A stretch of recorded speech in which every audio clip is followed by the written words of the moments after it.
Na mag-edit Tara, pumitas tayo.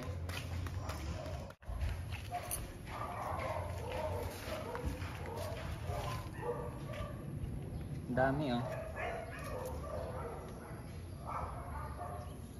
Ay, medyo maasin pa ito nga.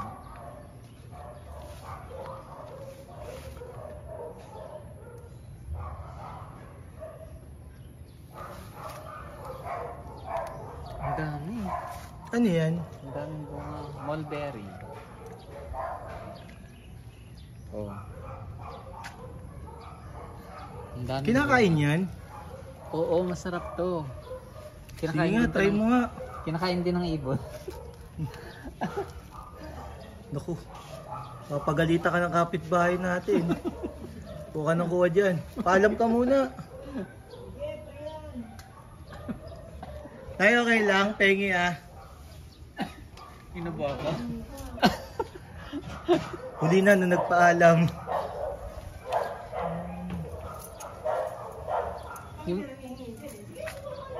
Yung iba oh, maliliit lang. Patikim nga.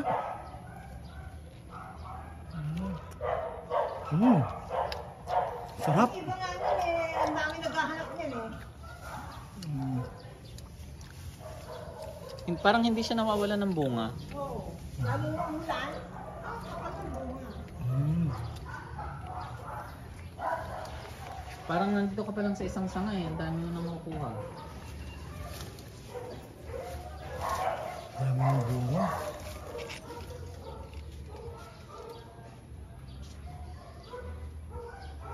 Sobrang dami na pala talaga. Malaki na din yung ano ko, panda. Oh. Ito po yung may-ari oh. Yan. Ang dami ko nang nakuha oh. Yung malalaki pa dyan ito. Mga nasa laylayan. Ito, ang dami oh. Ang tamis ng iba. Kasi naulan na, kaya parang tumama.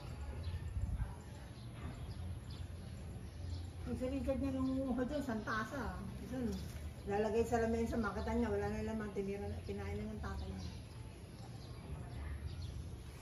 Isa kayo, uubos niya isang tasang ganyan. Ayan pa, ang naglawa ito. Ang dami. Parang hindi ko ito mauubos.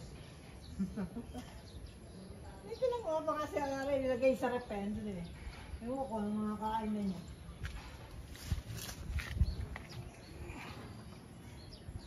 Sabi ko Okay na sana, to? pagka kumain ka, eh pag kakainin na ng diretsyo kasi pag hinugasan mo, nawawala yung lata. Ah, diretso talaga Parang pagkain. tumakabang siya. Okay Siyempre na to. napunta na din sa ano yung ano, lasa niya, sa tubig.